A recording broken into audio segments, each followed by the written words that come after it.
Jennifer Carty had been abducted on the 12th of August, 1981. The 9-year-old child disappeared as she rode her bicycle to a friend's house. There's no words that I have that I could tell you what it feels like to have a child missing. When the case was passed to me, it was already 21 years old, which of course presents a lot of challenges. We had in excess of 20 tons of collated material, 187,000 people that we'd spoken to. In a community that had seen so much violence, Jennifer's case still had the capability to shock.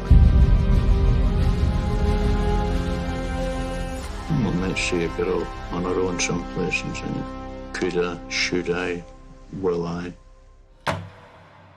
If I had have known who had taken my daughter and killed her, I would have killed them.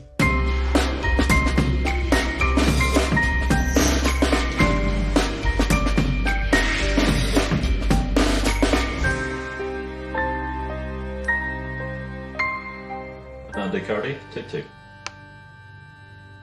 I'm Andy Carty and Jennifer was my daughter. I certainly remember coming home on the 12th of August, and when I drove into the yard, Pat was standing at the back door, and I could tell by looking at her that there was something troubling her. And when I got out of the car and asked her what was wrong, she says, Jennifer hasn't come home. Earlier that day, Jennifer had taken her bike and cycled to her friend's house. Went to the house she was supposed to go to, and she never arrived there. And then we went round other houses and farms that we knew that she knew, and possibly she went to one of them instead, and we drew a blank.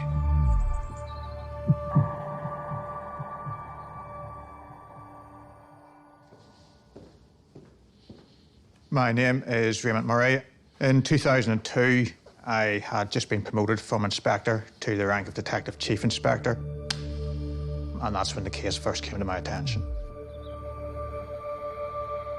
On that day, the 12th of August, 1981, it was a Wednesday, Jennifer had her lunch. She had a bicycle which had been bought at a local shop a few months before.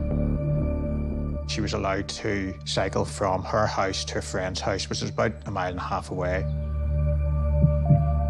She had left at about 1:40 p.m, and we know that because her mother, Pat, had wound her watch just before she left so that Jennifer would know to be home for 4:30, which was the arrangement.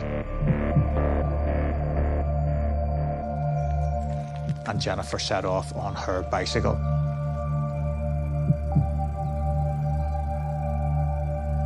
Some neighbours believe that they did spot Jennifer on the bicycle a short time later.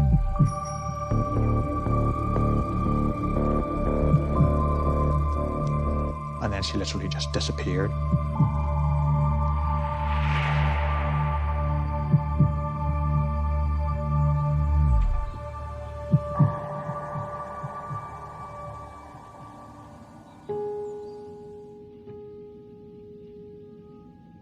Jennifer had left from the family home in Ballinderry, County Antrim, where she lived with her parents, Andy and Pat, and 3 siblings.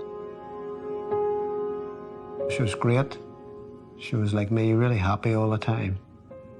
Just a typical wee girl. Loved her friends, loved her family, loved family outings. Everything she did, she sparkled. Like children do. She just really was a lovely child.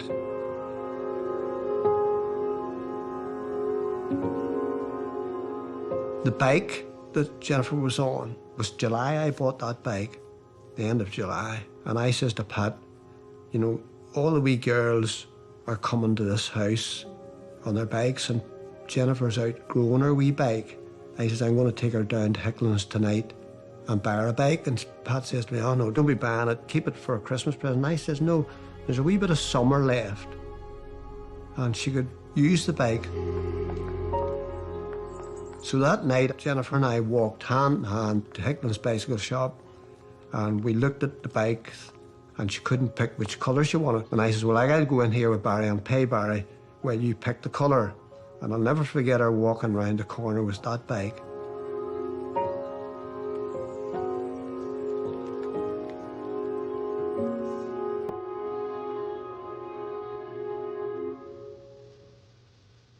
The bike was found that night, very wet night, and it rained very heavy.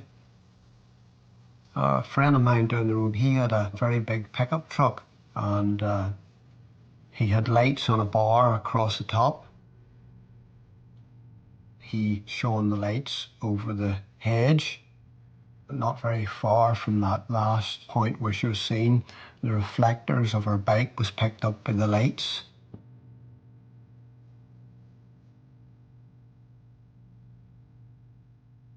That's the moment it pivoted then from being a missing persons investigation into this was an abduction. That night we didn't get any sleep.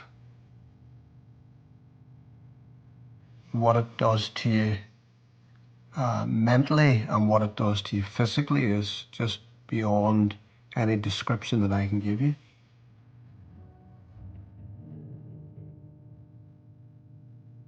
It's almost 24 hours now since the girl went missing, and we have fears about her safety, particularly since we found the bicycle in the field.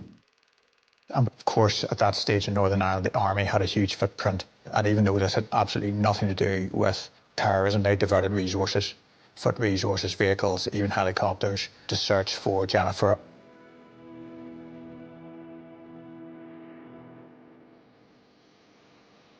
This is a document which would have been provided to all senior police commanders, which just says Jennifer Carty, 9 years, result. Search carried out by police and local residents at 0100 hours on the 13th of August 1981. The girl's bicycle was found in a field about 1 mile from her home. Search continues. My mother lived in Lurgan at the time. She remembered a police car going through her local housing estate with a poster on the back and a loudspeaker asking, "Have you seen Jennifer Carty?" Robert Giles, take one. My name is Robert Giles. I am a criminologist, author and researcher. The police search initially concentrated within a 5-mile radius of the Carty household. And it didn't just involve the police, it also involved members of the local community, family, friends, and a lot of volunteers. You almost had like an army of people who had gathered in the area, who the police were coordinating to go over fields, down roads, to go anywhere. We searched, we'd asked so many people. All of a sudden, within a couple of hours, there was thousands of people looking for Jennifer. All the neighbours, the farmers and whatnot, every minute that they could get, they were out searching. Plumbers who subcontracted to me shut their business for them days, and other businesses, people just stopped. This was a little girl who had been abducted, who was missing, and people wanted to come out and help. They wanted to help the Cardys, they wanted to help find Jennifer.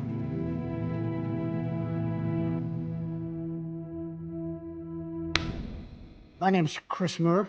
In 1981, I was a news reporter with BBC Northern Ireland. I was dispatched from the news desk to go out to Ballinderry. And I remember it was a very sunny, warm day. I have a sort of a visual memory of large numbers of people turning up to take part in searches. Large numbers of policemen, soldiers were involved in the searches as well. And they were searching the fields and the small streams and rivers around the area. The search for the girl was the important thing. And the hope was that she would be found alive. Presumably there were a large number of vehicles in the area on Wednesday when Jennifer went missing. Yes, well, this particular road isn't normally used as a through route. The police weren't saying very much. I think I made an approach to try and get someone from the family to speak to me. If someone has taken Jennifer and is watching tonight, what do you have to say to them? Well, all I can appeal for is that she comes back unharmed. I can remember making appeals. I can't remember who till. I can remember the cameras here and hoping that somebody had seen her, hoping that if somebody was holding her, that they would let her go, you know, send her home again, hoping that we could. You see, you feel so helpless. Like, nobody knows what it's like to lose your own daughter, and just give it back to us. And that's all we want, just the daughter back. We don't care about punishments or anything, as long as we get our daughter back.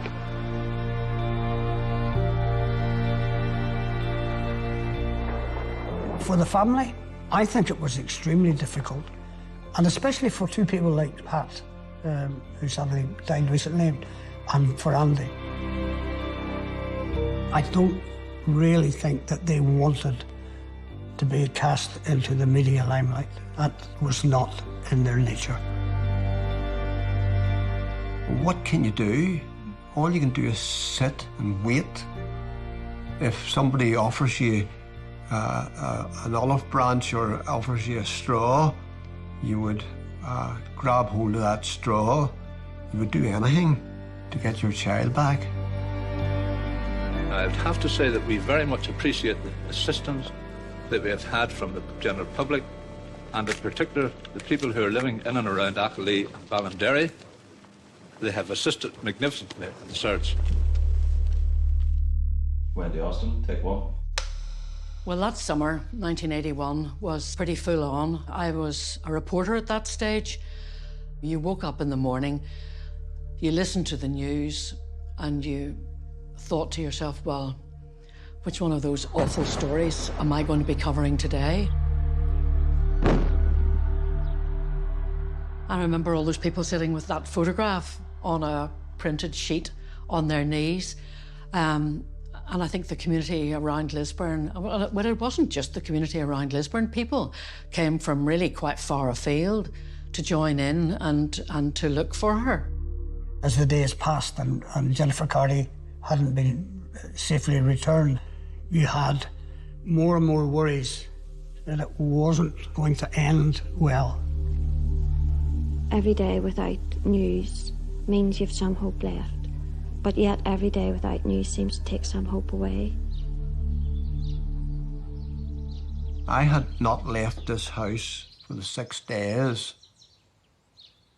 My brother-in-law called, he said, Andy, I would like you to come down to the police headquarters just to see the extent of this search and see the effort that the police have put into it, and the army and all the armed forces.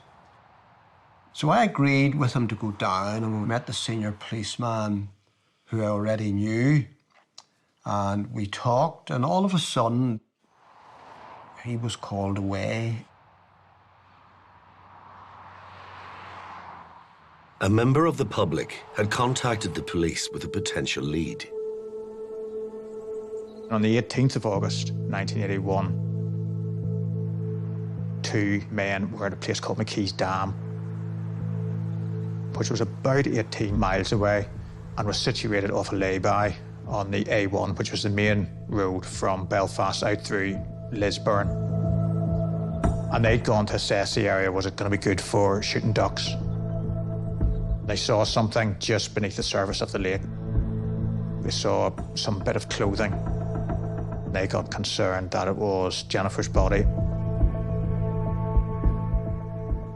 And they went directly to the local station at Hillsborough and informed the police. Jennifer Carty's body was found in a pond beside a lay-by off the main road between Belfast and Dublin.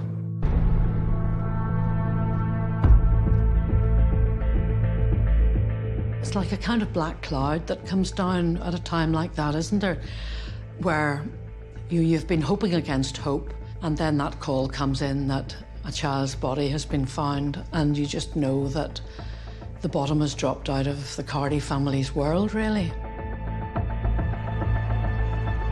I still have a picture in my head, and I think anyone of my kind of age does, of that little girl standing with her brown hair and her wee white shirt and her red trousers and her bike outside her house.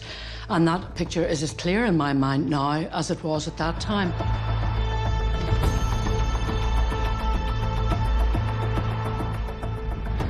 Her body was found just behind us here in a small pond. Can you remember if you were travelling I on this road? I was here. A huge investigation by 1981 standards then commenced. So did you notice any other vehicles parked about the road here? And I suppose it shocked the community in ways that we thought we were beyond shock, because no matter what we did to each other, no matter how horrendous the streets were and problems with paramilitarism and terrorism, we didn't do that. And even as an 11-year-old living in Lisburn at that stage, I remember the shockwaves in the community, and I remember my own parents. They were less willing to see you move all that far away from the house.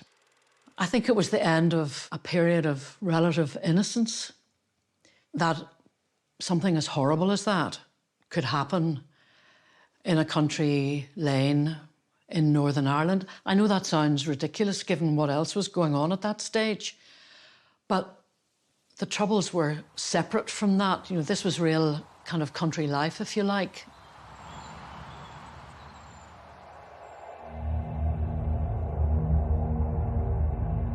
I had to go to Craigavon morgue. Pat wanted to go with me, but I wouldn't let her go. I said, no, Pat, look, I'll do this. You stay at home with the youngsters.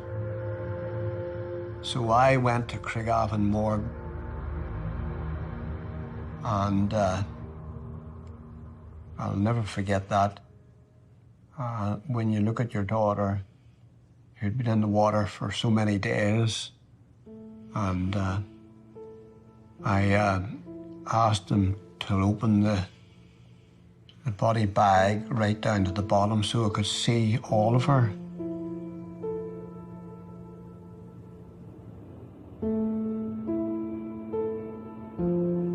We thank thee that we can come to thee. We thank thee for the Lord Jesus Christ. It was a shocking act that for once the entire community could get behind in grief and in sympathy for the family.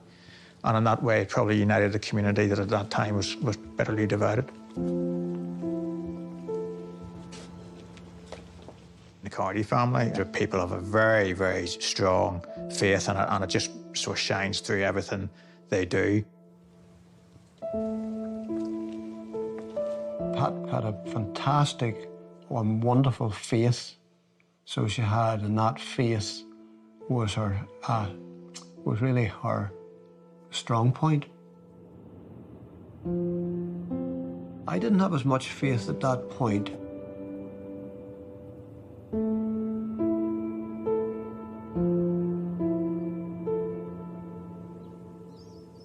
Post-mortem examinations showed Jennifer died by drowning, with evidence also of possible strangulation.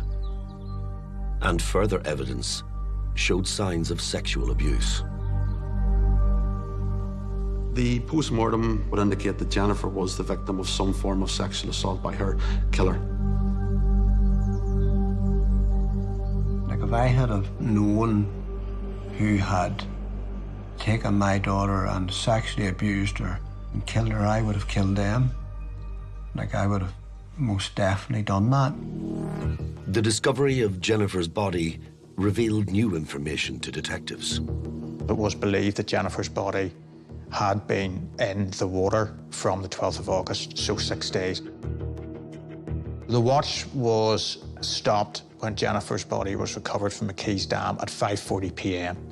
So there was a degree of evidence from the 1981 investigation. So we had the forensic evidence from the watch, we had some eyewitness reports of Jennifer leaving the house and probably being sighted on the bicycle, and that gave us a time frame. Beyond the time frame, police had very little to go on. We had no witnesses to the abduction. We had no witnesses to the body deposition. We had no reasonable expectation of delivering forensics. We had no CCTV, and we had no other types of passive data. So it wasn't an easy footing for the investigation right from the start. They really didn't have any real suspect in mind. The police just didn't have a lot to go on. They just didn't have the vital information. They didn't have the evidence. Not only was there no evidence, life in Northern Ireland was making the investigation even more difficult. I think in the early 80s, the Troubles just sucked all of the oxygen out of the policing capability. There was something happening every single day. How could you possibly manage the number of cases that they had coming at them all of the time? Jennifer Cardy's disappearance and murder, as with many other awful stories, merged into the background, if you like, and sadly, a lot of people forgot about it. No one who was involved did, obviously, but the rest of us moved on.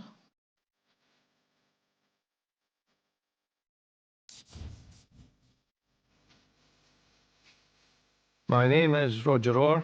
I was a detective inspector with Lothian and Borders Police based at Portobello Police Station in Edinburgh. While in Northern Ireland the search for Jennifer's killer had run cold, around the rest of the UK, a series of similar crimes had left the public in shock. The first case was that of Susan Maxwell from Coldstream on the borders of Scotland. She was last seen near the Coldstream Bridge, which spans the River Tweed. She had been abducted in July of 1982, and her body had been discovered many, many hundreds of miles away in Uttoxeter in Staffordshire. Similarly, in July of 1983, Caroline Hogg, 5-year-old girl, had been abducted on the promenade beside the beach in Portobello in Edinburgh. Caroline's parents, John and Annette, appealed for help. They want them back. They want them back now. And her body found murdered, dumped in a lay-by near the village of Twycross in Leicestershire. There are so many inquiries which have been concluded, and there are no new lines of inquiry coming in. In 1986, 9-year-old Sarah Harper, who lived in the small village of Morley in Leeds, was abducted on a wet night in March. Her body was found on Saturday on a stretch of the River Trent at Wilford, near Nottingham. All 3 girls had been sexually assaulted before being murdered, just like Jennifer. So 3 very similar abductions, when looked at together, provide a linkage and a reason for investigating them as potentially the work of one killer. Unlike today, when there seems to be such a great reliance on forensic evidence derived from a whole range of sources, video from cameras in the street or in private dwellings or in cars, and none of these things applied. Instead, detectives relied on witness statements, employment records, and door-to-door inquiries. We had in excess of 20 tons of collated material, 187,000 people that we'd spoken to, 60-odd thousand statements taken, 250,000 vehicles traced and their owners interviewed. And there was not one single piece of forensic evidence which at any time linked any of these crimes. But suddenly, a breakthrough. A 4th abduction in broad daylight was about to confirm that one man was behind all these horrific crimes. It was a very warm July day in 1990. His victim comes out of her house only a short distance from here. He's driving past, he sees her, looks ahead and sees this entranceway here and thinks to himself, I can block her on the pavement.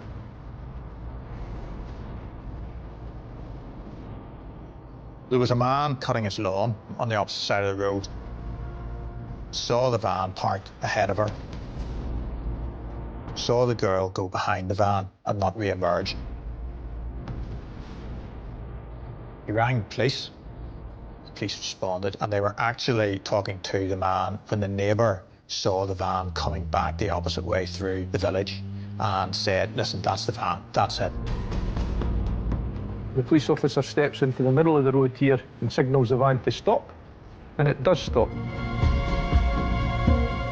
In the back of the van was a girl, stuffed in a sleeping bag with a cushion cover over her head that had a drawstring drawn tight. She was actually very close to dying. Just like Susie, Caroline, and Sarah, this girl had been sexually assaulted. The alarm bells were ringing from minute one, basically. I mean, these things don't happen every other day by any stretch of the imagination. The manner in which the girl had been forcibly abducted in broad daylight, literally snatched, bundled and bound in the back of a van, very seriously tied up, her mouth taped, her hands tied behind her back, cushion covers over her head and placed inside a sleeping bag. This was somebody who had clearly done this before. Robert Black had been unknown. He'd had some juvenile offending way back as young years, but for a long period of time he was completely unknown. He was a Scot, he was based in London, travelled and worked delivering posters for the advertising industry throughout the UK. And he literally used his work vehicle as his home, with mattresses, bedding. So he lived his life on the road, he had complete freedom, he was accountable to no one, and we were beginning to find out had a lifelong fascination for prepubescent female children. He drifted about the countryside doing his rounds, and all the time he was doing that, it appeared as if he was fighting an urge to stop and have sexual contact with a child. The van, if you like, was his weapon. He was described to me by one psychologist as a heat-seeking missile. He was ranging the whole time. His radar was out in front. He was ranging. But as soon as he was locked onto a target, that was it. When he's awake, whether he's working or he's not working, he is constantly fixated on young female children. Within weeks, Robert Black was convicted of the Stow abduction. Robert Black was jailed for life at the High Court in Edinburgh for abduction and sexual assault. Sentencing him, Lord Ross said he'd carried out this crime with chilling, cold calculation and cunning. Detective Orr was convinced Robert Black had committed further crimes and began working on a nationwide investigation. It was the old hard yards detective work. Basically, we had to look at his journeys, we had to look at where he was, when he was at certain places, what times he was at certain places, how could we place him there. We could use his petrol card, we could use his delivery information, and his wages. So by linking these three elements together over time, we were able to suggest that, yes, Robert Black was in Coldstream, Robert Black was in Edinburgh, was in Portobello, was in Leicester, was in Morley. Less than 4 years after his first conviction, Robert Black faced trial again. This time for the murders of Susan Maxwell, Caroline Hogg, and Sarah Harper. To a great sigh of relief, the foreman of the jury gave a verdict of guilty on the first charge. That was the abduction and murder of Susan Maxwell. And the rest followed. Huge, huge relief. The judge then sentenced Black to life in prison, recommending that he serve a minimum 35 years for each of the three murders. The judge said, "You are an extremely dangerous man. Take him down." Black was now in prison for 3 murders. In Northern Ireland, the case of Jennifer Cardy was still unsolved. Then, in 2002, 21 years after her death, the case was reopened and given to Raymond Murray. Shortly afterwards, he began to consider serial killer Robert Black. When the investigation was handed over in 2002, it actually didn't feature Robert Black particularly. So we began to look into it in more detail. In the 20 years since Jennifer's murder, advances in forensic science should have allowed Detective Murray to recover crucial evidence. But the legacy of the Troubles was inescapable. The authorities estimate that last night's huge bomb explosion in South Belfast caused at least £20 million worth of damage. In 1992, there was a huge IRA explosion. The bomber's target was the Northern Ireland Forensic Science Laboratory. The van, packed with explosives, left on the road outside, and the damage enormous. We believe exhibits belonging to the Jennifer Cardy case were lost at that stage. Those who blew up the forensics labs did it for one reason, but on the other hand, something like the investigation into Jennifer Cardy's disappearance was collateral damage. Now, 4 years after the signing of the Good Friday Agreement, peace in Northern Ireland freed up a wealth of police resources for the re-examination of cold cases like Jennifer Cardy. So Raymond Merry requested every single piece of evidence from the Robert Black investigations. We were dealing with the combined investigative efforts by that time, 8 years of intensive police work by 6 police forces throughout the UK, which had amassed tons, literally tons, of paper evidence, index cards, statements, vehicle records. So we had this vast library of information. Just to give an idea of scale, it came across in the back of an articulated lorry, and it was moved to Belfast, to a police station in North Belfast, where there was a large room set aside.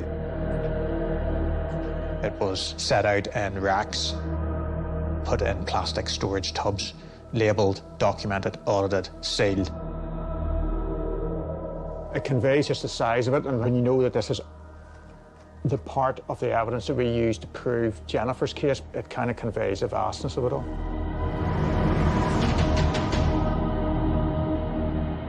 The team opened box after box. Slowly, they began constructing a timeline of Robert Black's delivery schedule from the paper evidence. The Lothian and Borders aspect of the team had seized a number of exhibits from the company for which Robert Black worked for, which was a company called Poster Dispatch Storage. And in amongst that were invoices and petrol receipts and petrol coupons that tended to show Robert Black's travelling throughout the UK, and that indicated that at times he would have been in Northern Ireland. Detectives wanted to establish Robert Black's location on August 12th, 1981, the day Jennifer was killed.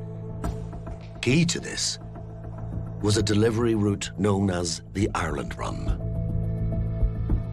Didn't matter whether it was Northern Ireland or the Republic of Ireland, they just called it the Ireland Run. At times, it included deliveries to Dublin. Now, that was absolutely critical for the investigation.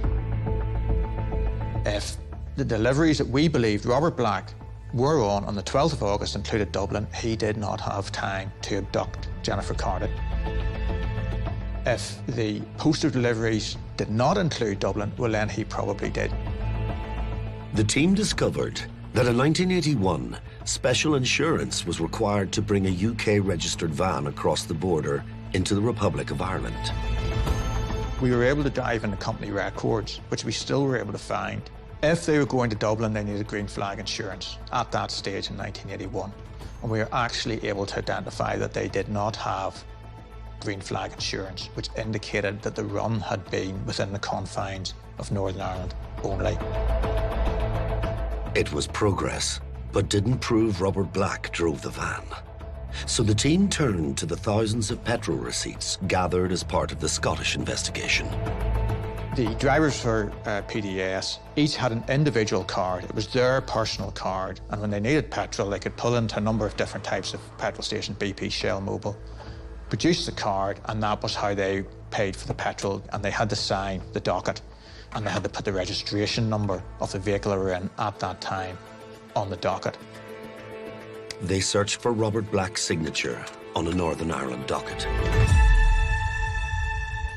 But we didn't have it.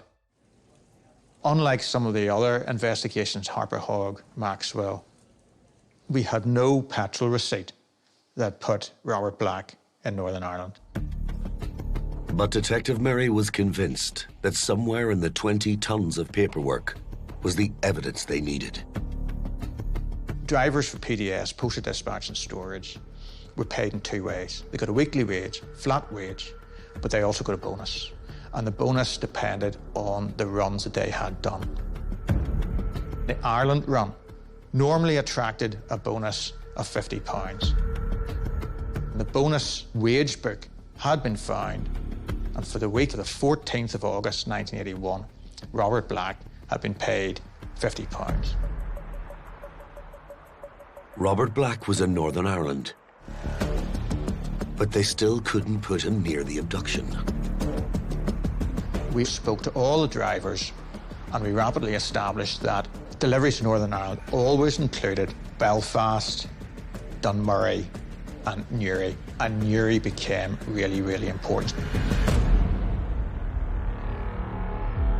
If Robert Black had made a delivery in Newry, his route would have passed close to Ballinderry, where Jennifer had been abducted and murdered. Even after all those years, we found a witness that had previously not been found, who owned poster sites in Newry. Family-run business, didn't throw anything out, and we were able to get his original records from 1981. And from that, we were able to prove that there were specific poster campaigns that were running that he needed posters for, and that he needed a delivery in the middle of August 1981. The only person we believe the evidence showed could have done the run was Robert Black. And that is the story of the Cardi investigation. It was about tightening it and tightening it and tightening it by layering on the evidence to build a circumstantial evidence to such a degree that there was no other reasonable explanation other than Robert Black did it.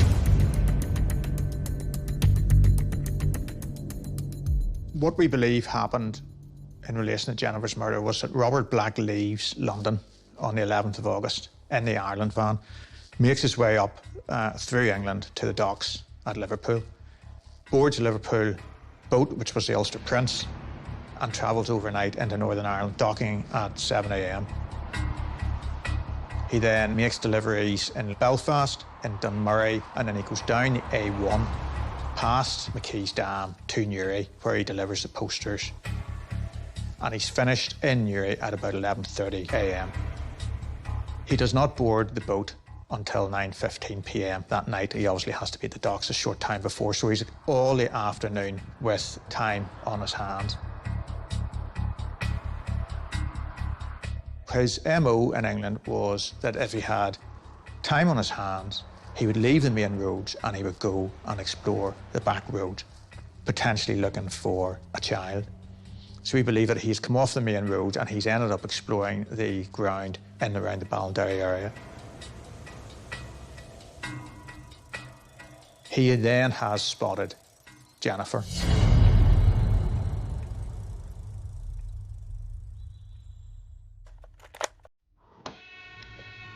Okay, this interview has been tape recorded. The interview is being conducted in an interview room at Antrim Police Station. The evidence so far was only circumstantial. Police hoped an interview with Robert Black himself might change that. The date is Monday, 16th of May, 2005, and the time from the clock on the wall is 14:49 hours. But Robert Black, imprisoned for 3 murders and 1 abduction, had never admitted to any of his crimes. Robert, could you give me your full name, please? Robert Black. Okay, and your date of birth, please? 21/4/47. There are a number of issues, Robert, that we would like to talk to you about. Are you happy enough with that? Carry on and see how it goes. Okay. There's a terrible contrast between the gentleness of his voice and the violence of the offence itself. I've got one question though. Yeah. Why in this situation is it always a female officer that talks about these things? You can almost hear from the quality of his voice how a child might respond to him. He's softly spoken, he's not aggressive, he's not sharp. When I'm being interviewed by a male and a female, it seems when I'm questioned about these matters, it's always a female officer that does the question. He was far from normal. He would sit and engage you and stare at you.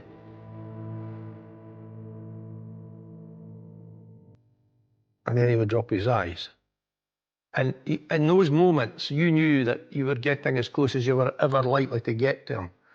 And they always happened when there was any suggestion of killing, any suggestion of using the word murder. I'm finished talking about that. I've done this before, I'm not doing it again.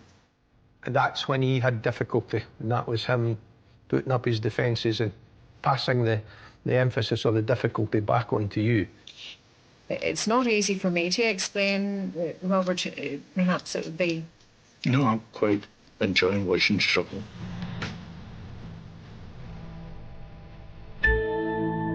Robert Black's an interesting character. He loves driving. He prides himself on driving, and he prides himself in knowing the most direct routes from A to B. So what we tried to do at the start was actually connect with him. We had a 1981 Collins Gem Road Atlas, which people of a certain age will remember, long before sat-navs and Google Map. You could just see him. He was so completely into it. He was leaning over the table, he had a pen, he was marking routes. It developed a good rapport within the interview room. The detectives asked Black about his movements on August 12th, the day Jennifer was abducted. The evidence was very gently then beginning to get loaded into him in terms of the bonus book, in terms of the van. Do you accept that you did the Ireland run that week? Yeah. You do. And what we would suggest is that you set off from London, obviously sometime on Tuesday, the 11th of August. So in effect that you would have been in Ireland from the morning of Wednesday, the 12th of August, until that evening. Yeah. Black next described a fantasy he used to have when he was driving. I'd be driving along and see a young girl. I came to a sort of Rubicon moment, and we all knew it, and we all held our breath. I'd get out and talk to her and try to persuade her to get into the van. And take her somewhere quiet. Mm-hmm. And take her into the back of the van. He strangely seemed to be engaged with it. And whether it was a combination of that and the fact that he was being interviewed by a woman detective officer at that time as well, brought together some elements that none of us had really considered before. And, well, can you describe to me, in your fantasy, what the country situation would be like?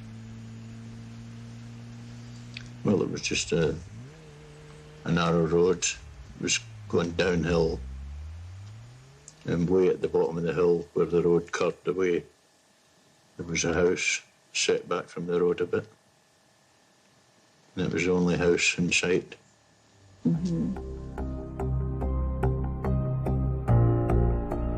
As we listened to him go through those details, and as we overlaid that against the details of the case, we began to realise it was more than the generalities of what his sexual desires were. He was actually setting it in the context as much as he felt he could dare of the case.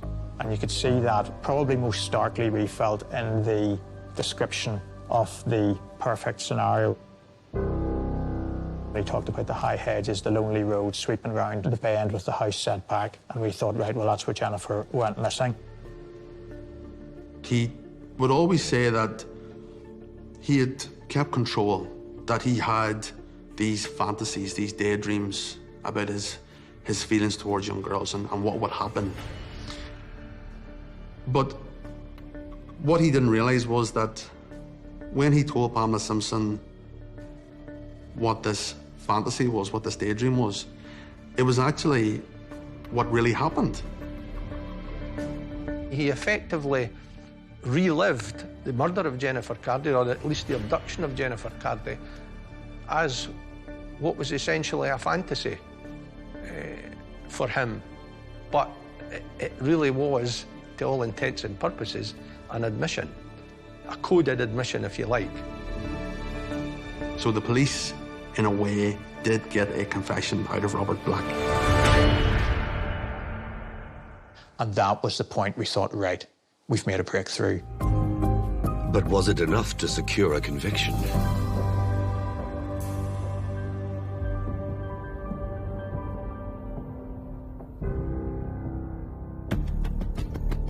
Robert Black was charged for the murder and abduction of Jennifer Cardy. The trial began on September 22nd, 2011. Well, the prosecution have begun their opening statement. Jennifer Carty's parents, Andy and Patricia, were in court along with her sister. For them, it's likely to be a difficult and challenging few weeks ahead. Where we sat, there was a stairway coming up from the cells below, and each day he walked past me like I could have touched him. And then he went to the end and walked round, and he sat almost in front of me, quite close. So for 6 odd weeks, I had to sit and look at the man who I knew had killed my daughter, the last living person that she had seen. You look across to the family where they were sitting in the seats, and you realise that for them this has been a journey of 30 years, and this is a jury deciding the facts about what happened to their child. So you realise what's at stake. And then you look across to the other bench and you see ranks of media, and you realise, the wider impact it's going to have outside the family. You know that this is going to be a moment that you're not going to forget in a hurry. Forensics was always going to be the weakest part of the prosecution's case.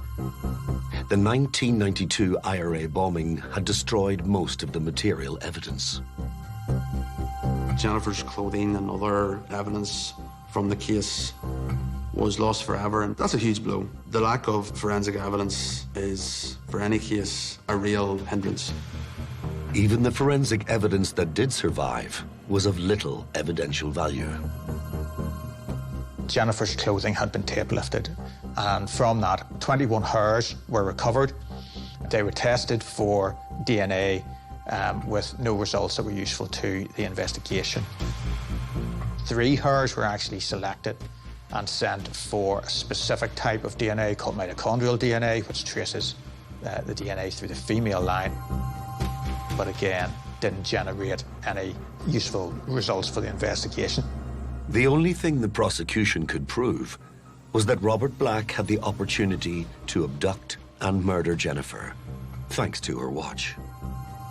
The watch was stopped when Jennifer's body was recovered from McKee's Dam at 5:40 p.m. Similar watches were purchased by the forensic lab. They were immersed in water, and not all of them, but most of them stopped within a very, very short period of time. It was a good indicator that she had probably been put into McKee's Dam in around 5:40 p.m. The time frame suggested Robert Black had almost 4 spare hours before catching the ferry back to England. The case now turned to his previous crimes.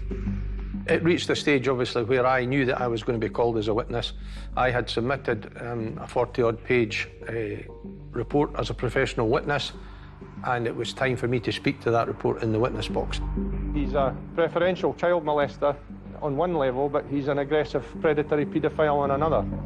I was giving to the public, some of them for the first time, some very intimate details about these previous offences, some quite harrowing evidence, particularly around the incident in Stow and in Robert Black's own personal background. As far back as June 1963, he had a conviction for what was described as lewd behaviour towards a 7-year-old girl. In 1967, there was a similar conviction on a 6-year-old girl. And in 1990, he was convicted of the abduction of another 6-year-old in the Scottish borders. I was very conscious of the fact that what I was saying to the wider public and what I was saying to the jury was also being heard in very minute and very harrowing detail by Jennifer's parents and wider family. We can only imagine how hard it must have been for Jennifer Carty's parents to sit through this day of horrific evidence. Sitting in close to each other in the public gallery, they heard how Black had been caught red-handed abducting a 6-year-old girl in Scotland some 9 years after Jennifer's death.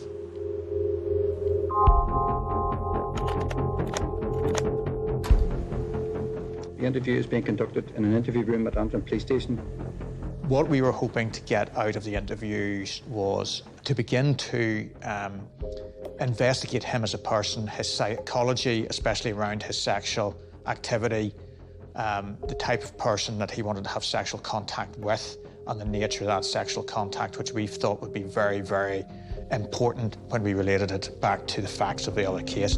Robert, could you give me your full name, please? Robert Black. Okay, and your date of birth, please? 21/4/47. All of a sudden, they played tapes of Robert Black being interviewed in Antrim Crime Suite. I might see a girl on her own someplace and saying, could I, should I, will I? He explained on how and why he liked little girls. I'm not exactly proud of the way I feel towards young girls. Like, there's a part of me that knows I'm wrong, that knows that it's wrong, that I shouldn't be doing things like that. I shouldn't even be thinking things like that.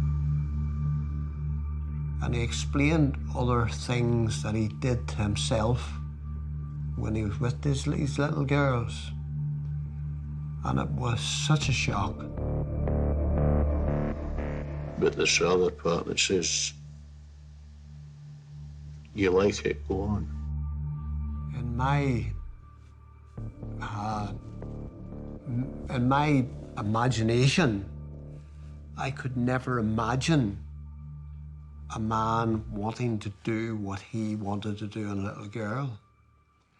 And it was absolutely shocking. And I just sat and wept. It's hard to imagine what it must have been like for them, sitting in court, listening to Robert Black describe what he did, and what he fantasised about, and how that fitted in with their 9-year-old daughter that he killed. Listening to him was horrific. It gave you shivers up your back. You just felt horror and loathing of that man. That was probably one of the most horrendous memories of the trial. It was listening to them tapes.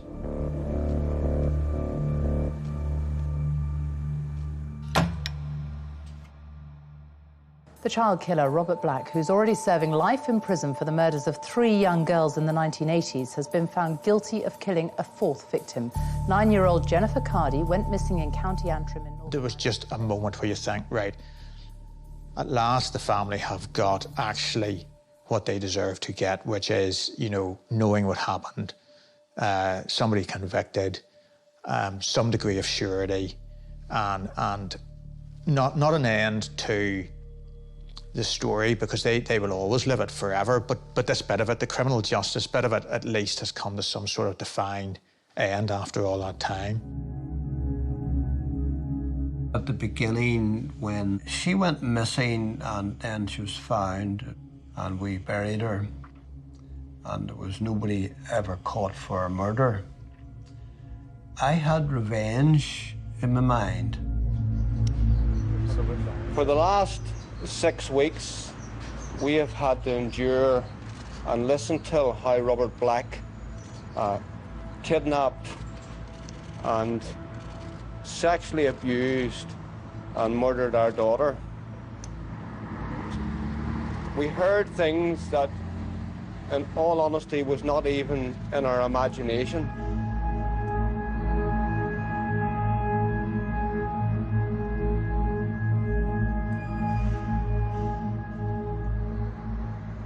But then I got a turning point in my life when I come to know the Lord Jesus as my Saviour, and I learnt about forgiveness.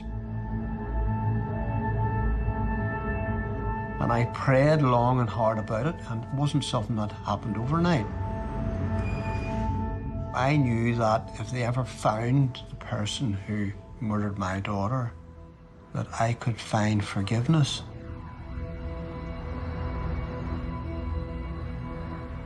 One of the few, I suppose, positive moments that came out of this whole thing was meeting the Cardy family.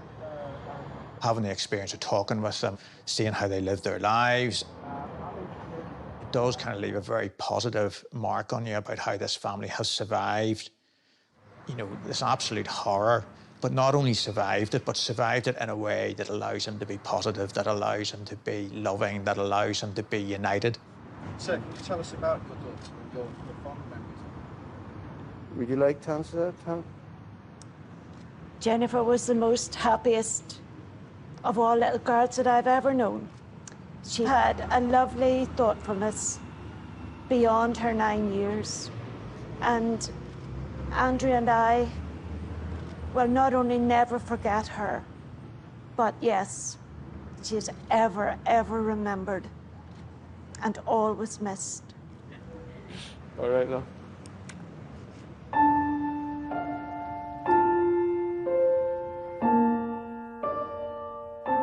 After we'd met the press, I went into the court to speak to the clerk of the court, to thank her. She says, Andy, I have to tell you something. And she says, I've never sat through anything like that in my life. She says, the first time I've ever seen the prosecution cry. The first time I've ever saw the defence cry. She says, it's the first time I've seen all the jury cry. It's the first time I've seen the police cry. She says, the first time I've ever saw the press cry. And she says, the first time I've ever cried. Such was the atmosphere in that court.